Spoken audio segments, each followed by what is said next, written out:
Okay, I have two major goals and one sneaky one. The sneaky one is we're hiring. We're hiring data scientists. We're hiring a Lehman's here. Anybody wants to talk to him about a senior data developer, data engineer position? You can catch him later. That's my sneaky target. The declared targets of the talk, as far as I'm concerned, I'm happy to share with you a bunch of the things we recently were looking at.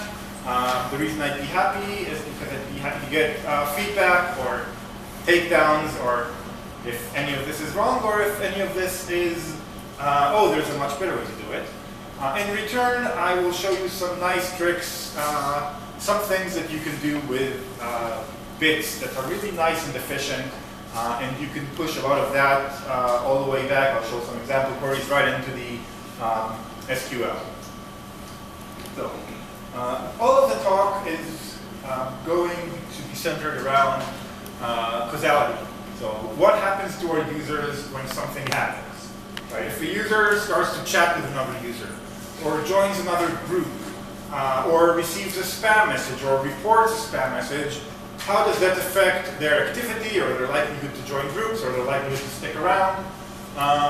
And causality is kind of a philosophical term. Well, we can never tell what really caused it. So economists have found a way around that by terming it Granger causality. It's not Hermione Granger, it's some economist called Granger, where he basically said, well, if one thing consistently happens after another thing, I'm not going to say it caused it, but Granger caused it. So,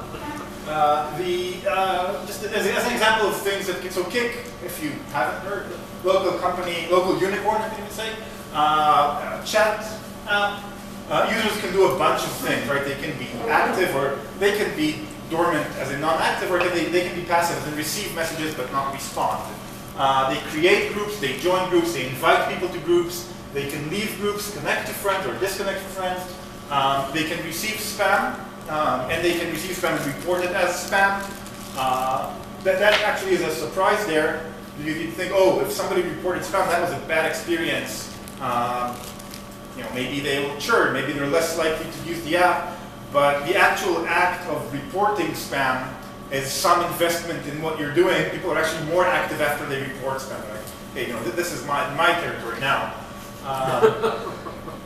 Users can be temp banned, for example, after being reported as spammers. If we suspect them, they might receive a CAPTCHA, or they can use any of the features of the app. So we have like a huge amount of things that they can do that we kind of care about when we ask, how important are they? We have one feature versus another feature. Are we going to develop more of this or more of that? Well, it depends. Which of these features causes users to stick around more? So this is where the whole causality study comes in. We're going to be looking at some data that's, let's say, inspired by real data.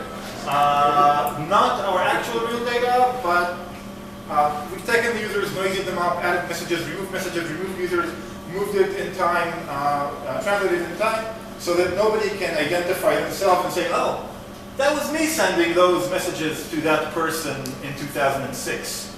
But I did want the graphs that I show later to be sort of representative of what goes on. So I had a bunch of things that translate some of the real data into almost fake data. But normalized, mixed up, reversed, well, not reversed, jumbled, not reversed. Direction is important.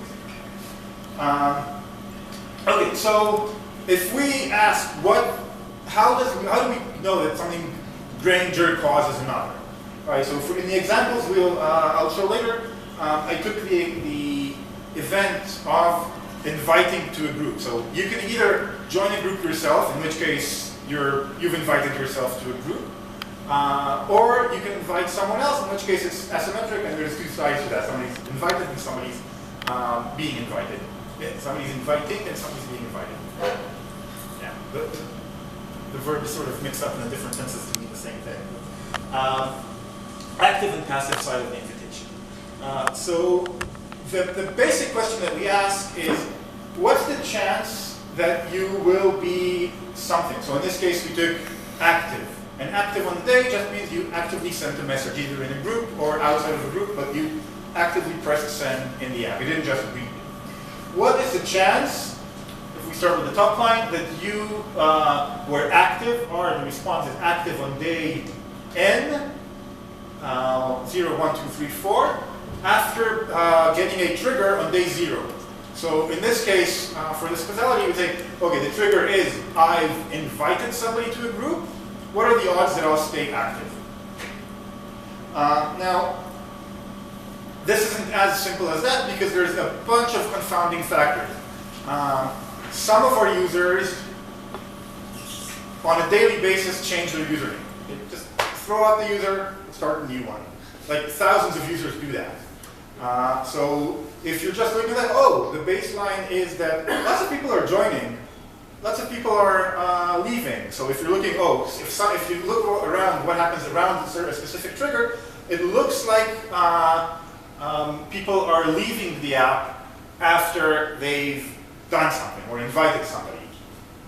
But if you compare that to the baseline, so out of all these users that existed at that point in time, how many go on? So the first normalization is sort of active on day n, given that they were active on day 0. You want to see what happens there. But then you say, well, the users that invited people to group, maybe they're a different tranche of users, right? Maybe these users are generally differently active than others. So comparing the decay of users all over versus those users that actually invited people to group, which is a higher level of activity, might not be right. So we can limit our normalization to users who were active on day n, given that they were active on day 0 and ever invited somebody to anything. Or we can say, oh, but that's kind of looking into the future, because if you know that they've invited somebody in the future of that, then obviously they're active. You need to take a look at active on day 0, and the trigger was in the past. Sometimes things happen generally, like if over, I don't know, the year 2017, Slack came in, people started using that instead of other things, you see a decline. Or when a new feature comes out, you see a rise. That is why you sort of played around with various normalizations to see which ones sort of took out most of the noise, most of the background. And one of the nicer ones, which I will show last, because it's nicer, is normalizing the activity in the future of the trigger based on the activity in the past of the trigger. That sort of takes most of these things into account and just leaves the directionality. Does this cause that versus the other option? Wait, how do you know the ground truth? How do you know the ground truth? I have a bunch of users in tables. What do you mean the ground truth? So the users that you're looking at, you said that they changed names, that they changed their... Oh, so the users that change names, I can't. I mean, we're not trying even to match them up against the previous users. Yeah. We're looking at the bulk of the users. So the baseline is, let's get to the graphs. That would be, instead of all this, let me just show a bunch of graphs. So the first baseline that we talked about is, the blue line here is the chance, right, it starts almost at 1, and I'll get to that in a minute. The chance that on day 0 through 30, I'll be active, given that I invited somebody on day 0. Right, that's right up there, the edge of the blue line. The green line is the baseline of, given that the user was active on day 0, how likely are they to be active? Because some of the users don't use most of the users don't use the app every day.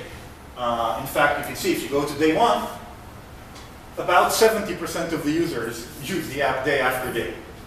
Right? But within a week, it sort of rises. It's not 70 and 70 and 70. It's not that the chances are not independent. Right? If you haven't used it today, there's a higher chance you might use it tomorrow. The green line is the baseline of the decay of activity without a trigger.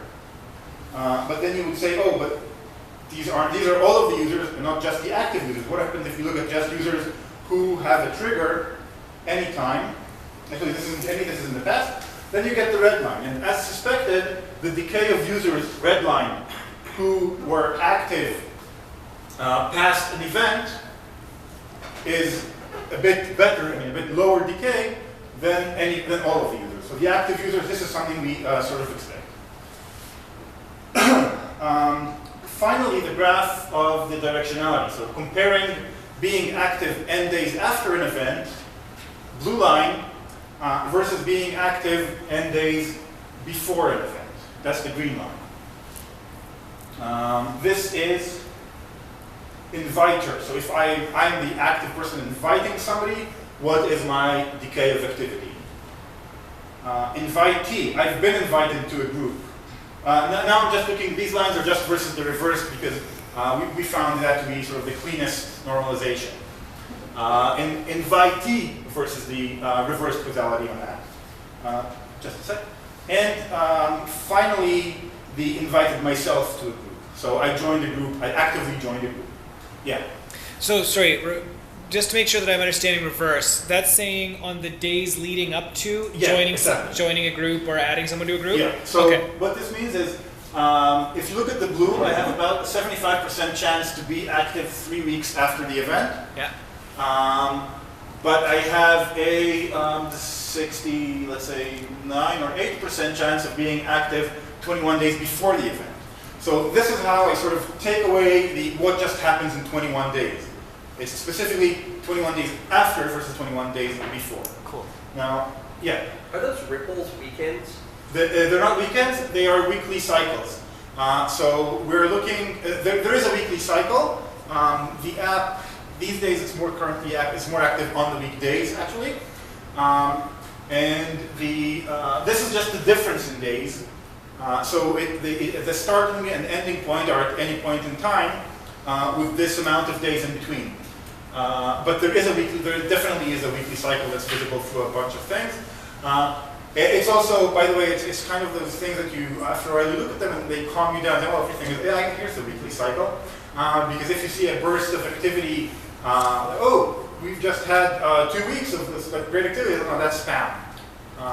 So like spam turns on, we catch it, we turn it off. It doesn't display the weekly cycles. So that's one of those like extra features that, oh, wait, it works, let's go. But these are kind of hard to compare to each other, right? We say, oh, this is if you're actively, but one of the ideas behind measuring causality is that it gives us a point of comparison. Say, oh, is this feature better than that feature? Is this more important than that? Is joining a group better than getting spammed is bad? So if we want to put them all on the same graph, as I've done here, I've basically taken what we have in each of them and divided them. So I've just normalized this. I might have subtracted. I chose to divide because it makes a lot of the math nicer later. But the direction is the same. So you can see if the ratio between them on day 0 is 1, because well, that's the trigger, and they're both active there, both leading up and going away. What you see here, the ratio shows you that after the event, they are, be it differently, but they are positive influence. So after joining a group, after being invited to a group, or after inviting somebody to a group, I am more active. But the next problem we can say, hey, hang on, that doesn't mean necessarily that this is much better than, if you're choosing, okay, let's focus on, let's say we were going to market one of these, right? Which of these would we want to tell our users about so that they're happier and more active? Is it the green line? Well, the green line is higher, but these are relative graphs, right? If we ask, well, in absolute terms, which one is more important? How many users are joining groups? How many users are being invited? And how many users are inviting other people? So if we look at absolute numbers, right, so these are a million point something users inviting themselves to a group. That's the green line over there. The blue line, invitee being invited. So a lot more people are Right, the red line is invite turn. A lot more people are handing them out. If you ask how come, they could be inviting the same people. So if I am, yeah, no, I'll check this and get back to you. I didn't notice this before. I wouldn't have expected it to be this way. But the graph, oh wait, no, okay. It could be, yeah, it could be an error of me making the synthesized data set. I might have crossed my wires on the synthesized data set. So this might be true to what I told it, and the obfuscation is, I've outdone myself and mixed this up. So this is again slightly, it gives you an element of scale, saying, oh, how many users does this affect? How many users does that affect? So if we just line them up, so then we now take these and just additively push them all down to 0, so that on day 0 we're at 0. Now we can compare the relative importance as it is measured in the number of users affected. Okay, and I'm going to stop here because I ran out of page. But going back to the fun stuff I promised of how do you run these calculations? Okay, we talked about all of this. Oh, you know, maybe I'll just throw another comment to that. We did not do the last one. So the response that we measured user response in was active on the day. We could have chosen a response which is something else, like not churned, which means active on the day or in the following month. Right, that would have changed the graphs. We would have measured something else. We could have looked at that. Because the target that we set was daily active, so we don't just want everybody in the world using it once a month. We'd rather have less people use it more often. We looked at that, but there are merits to looking at other things. And of course, if we go back to this slide, every line here is an action that could be both a trigger and a response when you want to see what the relations of things happening are. Okay, getting technical, and I will make these slides available. This is like a basic of how you do it in SQL, where the key part is highlighted. Can you see the highlight here in like brownish red dark? The trick here is to aggregate by the difference in days. So we're sort of cross-joining, well, not cross-joining, we're joining two tables on the user, but the events happen on different days. So for every one of the difference of the days, we have a category. I did not include a result here. But this is a table that basically has all the users that I have. And for all of the users, in this case, I chose the range of 30. For every user, I will have a maximum of 30 rows detailing the statistic for when the trigger and the response are that many days apart. Okay, and then you can, like later in an outside query, aggregate it by the daily diff. And so the query we saw before sort of hides somewhere here in the middle. And this is how the nasty way, right? This is not the I'm showing you first the nasty way. Later, I'll show you a better way. This is the nasty way to do it in SQL. If you are not careful, this is about 6 hours on the AWS, or how much are we paying for that? It's probably like a $400 calculation if you're not careful. There are ways to improve this. One of the ways which, it's a bit of voodoo, it should be, like, the engine should be smarter, but if you materialize the inner bits first, and then join on them once they're materialized, it is faster. You could also use that sort of aggregate in the middle, and it does save time. This is the ugly way, and to the untrained eye, it might not look that nice, but this is a really nice way. So what we do here is instead of having, in the previous case, 30 rows per user, we have just 1 row per user and 1 bit per whatever it is we're measuring. So in this case, if I'm just looking at the table of active on date, which just basically says that user U1 is like my first user, he was sending a message to the second user, but user 1 was active on date DT, will have an entry in this table. This trick here is sort of, I'm taking an aggregate OR over 1, which basically means you're active, shifted left as many times as the days are different.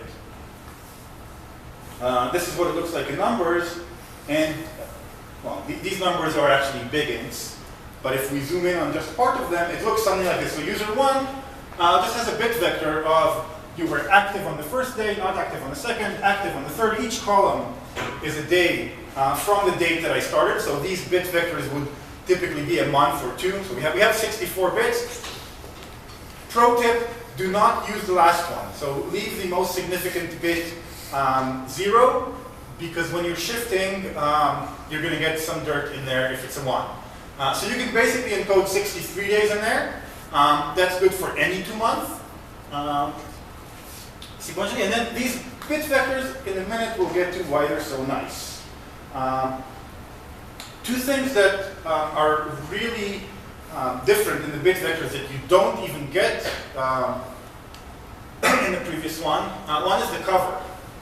In the previous query, if we had a date range that didn't exist, right? If nothing happened 7 days after the trigger, you won't get a 0 there, you just won't get a row at all. When you use the bit vectors, you do get that, so that makes things easier down the line. And the flexibility, so if I write this query for every trigger and every response, even if the queries are efficient and they don't take 4 hours, they just take like 2 or 3 minutes, in these like actual examples, so on 20-ish million users on a period of 2 months, doing this query the bad way, I killed it when I realized it was going to take 6 hours, and doing it the right way takes a few minutes, but you're sort of committing ahead of time to every pair of trigger and response that you would like to measure. When you do the bits, I'll show you in a minute, you can be disjoint. You can calculate all your triggers, calculate all your responses, right? Or here's an example of a more, I'll get to this in a minute.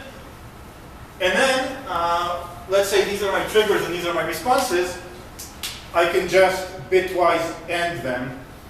And that is very efficient in pandas. So you bitwise end, and you do a pop count, and you know how many times they co-occurred.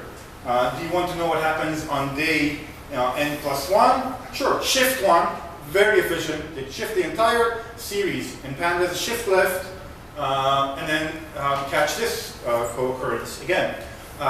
Pro tip, when you're doing this day by day, so if you've noticed before, I had 1, 2, 3, 4, 5, 6, 7 out of however many that were overlapping, but now I have only 6 overlapping. So that's a normalization you have to take into account, because when you shift your 2 basically bit vectors versus one another, the potential maximal overlap sort of goes down with each day.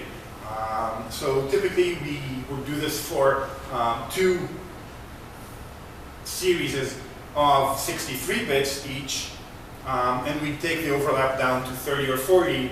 So we never have like the noise of just having like one column miss or the nice thing about this is that the exact same math can be used with shifting the other way to calculate the reverse vector.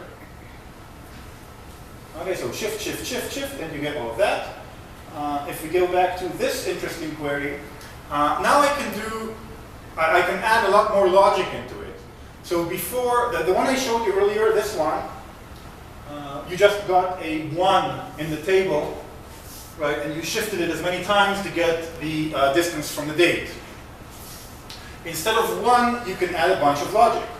I can look at a complicated trigger. Let's say one of the product managers comes and says, look, we've done a bunch of market research, and yeah, sometimes users add a group just playing around with it, but we find that our power users add 3 groups. Like, that is an event. They add 3 groups. They get into it and just start adding groups. Sure, no problem. I will just put a 1 wherever the number of groups is bigger than 3. What about the minimum number of messages per group? I want, for all of the groups they join that day, they have to be active at least 3 messages. Sure, I'll add minimum messages group greater than 3. Turn it into an integer, big int, and shift it. You need to turn it into a big int here because otherwise the shifting runs out quicker. What about the third line? What if I want my superpower users who join 3 groups in that day and message each group at least 3 times? I don't have to do that. This line, number 3, is not needed because once I have the bit vectors, I can take any conjunction, any logical combination of my triggers. I can even do more fancy things like, what about people who join 3 groups one day? Sure, I've got 3 groups. Then they are invited the next day, and then the next day they're active. Sure, I can generate this trigger in a very short time. Oh yeah, take that, shift it to, end it with the shift one of that, and end it with.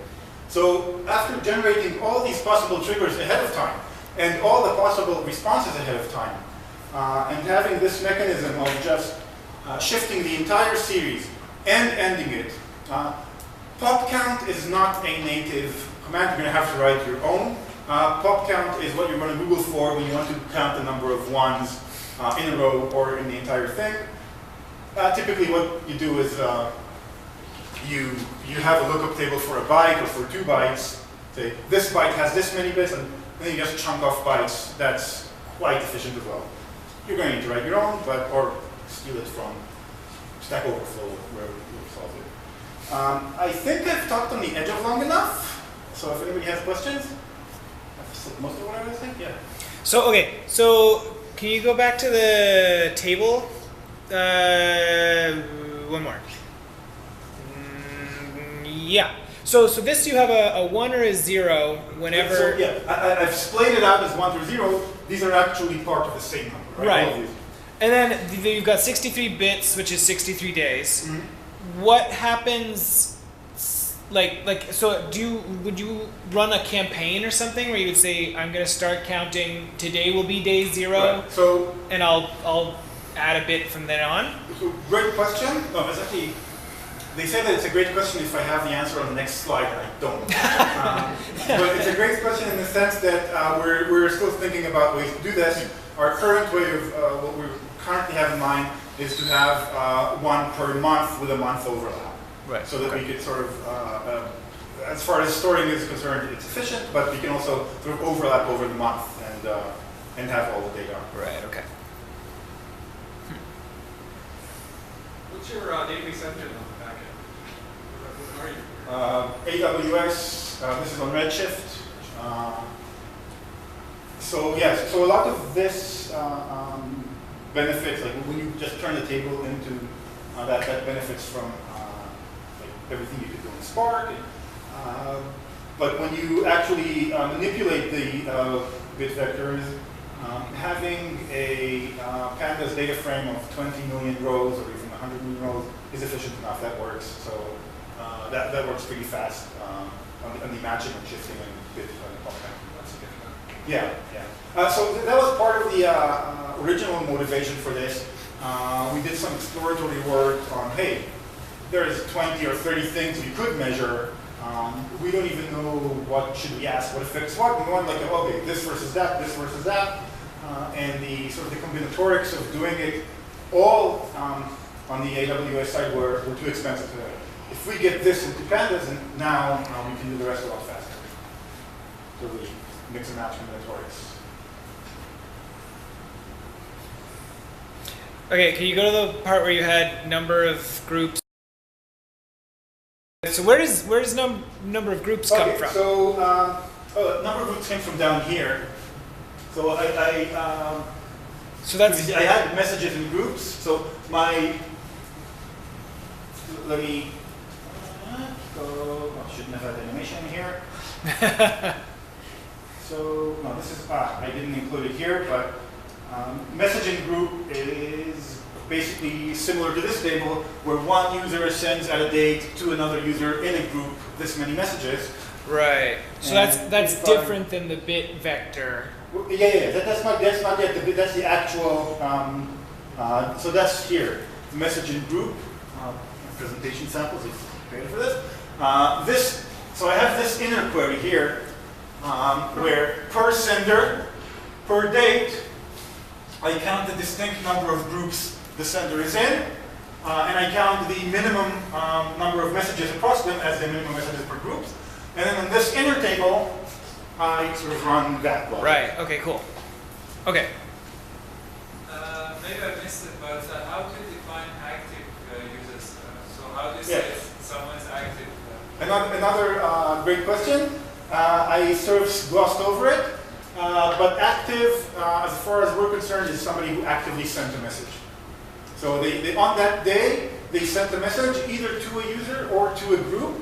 I'm saying it's a good question because it's not entirely clear that is the right definition of active. What if somebody is just sort of spending an hour scrolling through their messages pining? Is that active? Yeah, so it's for some definition for which we've tried to be consistent. So we've defined it. Okay. How does this affect active? So you just have one definition, or you have multiple? So active specifically is sort of a keyword. We sort of use it to mean this. We have secondary metrics measuring other things. But yeah, you're right. It's arbitrary. We could have chosen other definitions to mean. If I just invited somebody to group, if you look at not this graph, this graph.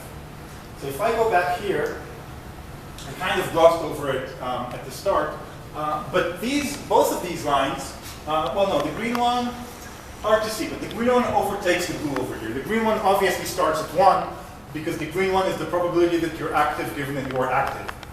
So on day 0, it's 100%. The blue line, I don't know if you can see it there. You can definitely see it on my screen if you squint and go like this. But the blue line goes up to 95. That means that the probability that you are active on day 0, given that you invited somebody to a group, is 95%. So you invited somebody to a group, but you did not send a message. And 95 is actually, it's a nice difference from 1. So that sort of raises the point of, wait, is that active? And should I normalize by that also? Don't I want it to start as 1? That's another reason I like the reverse versus forward, because they sort of line up and you get like a nail at 1 on day 0 anyway.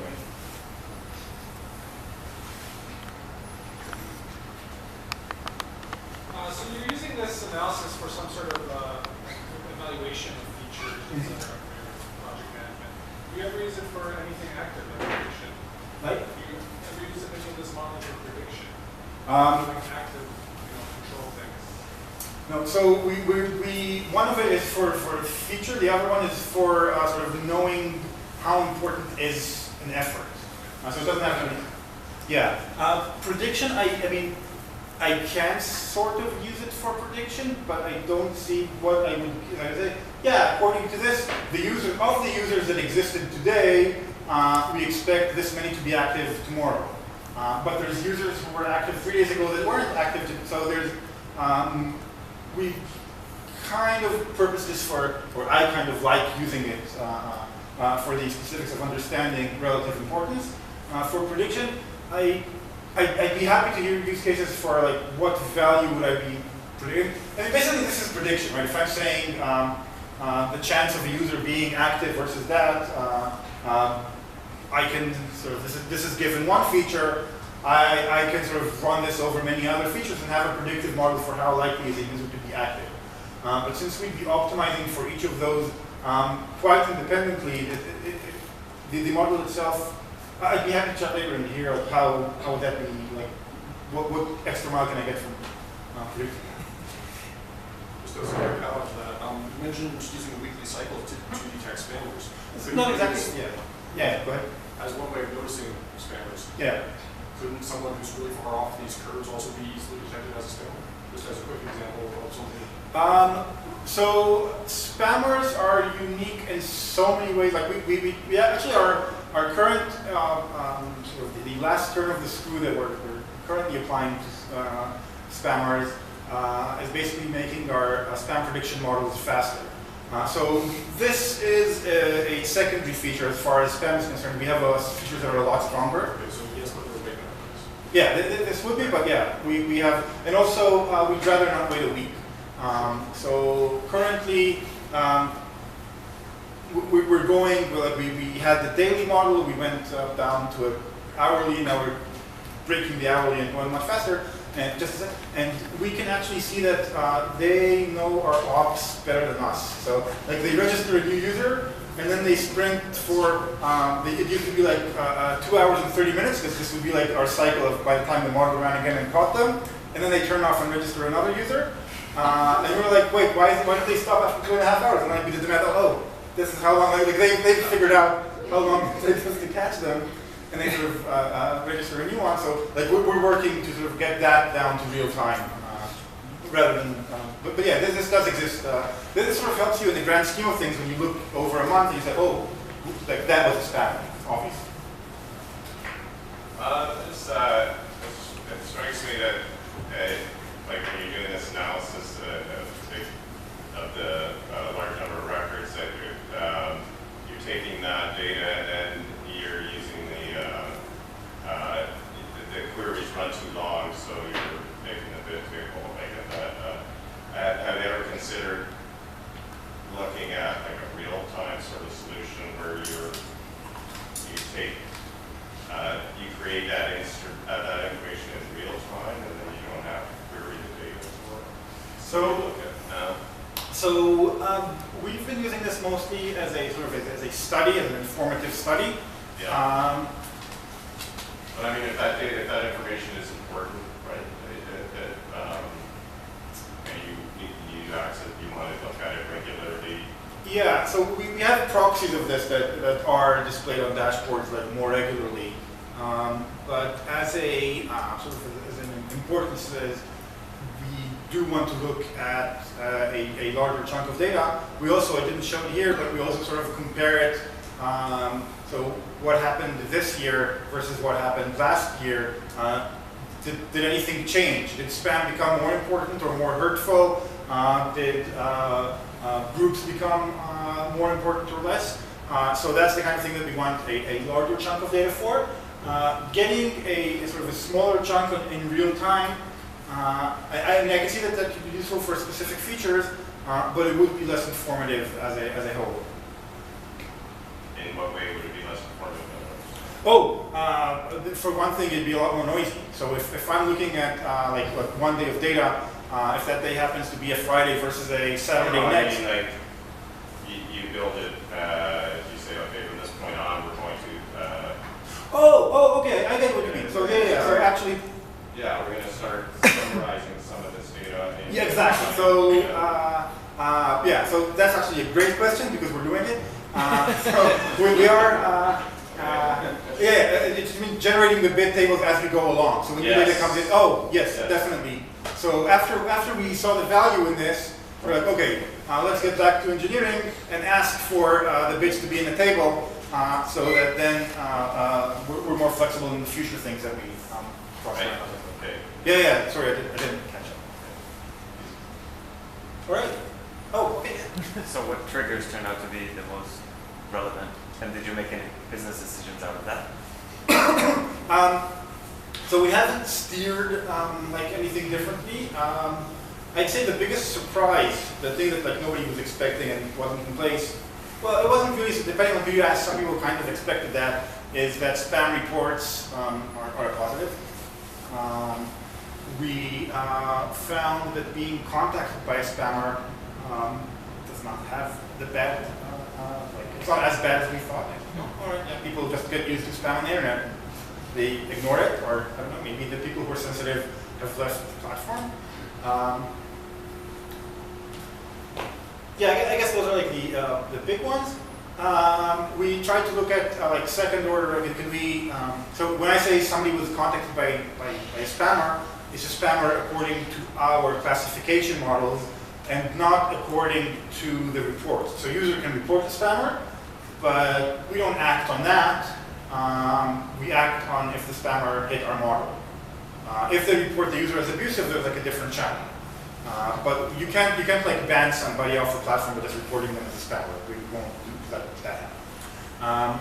So looking at users who were contacted by people who are reported as spammers had almost no effect, which either means that either they're inoculated or that people just sort of spam reports.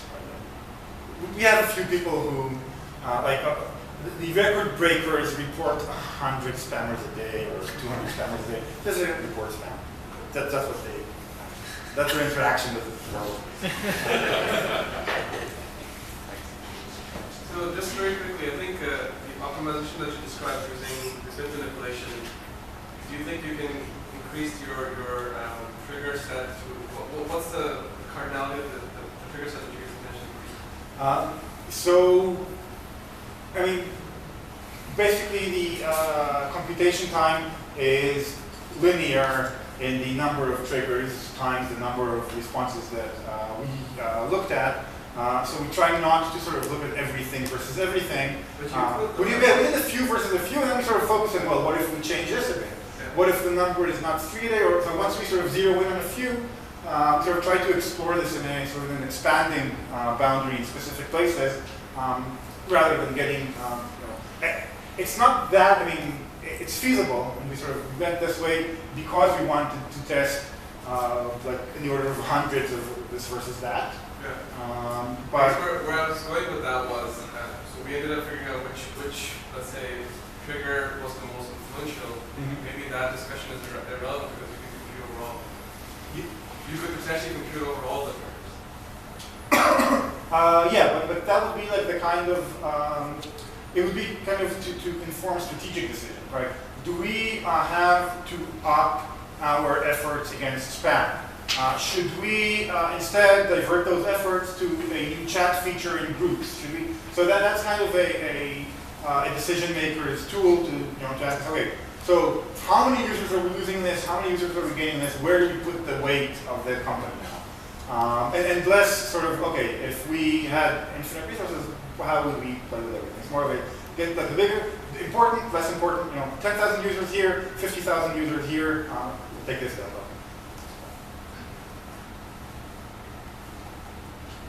Okay.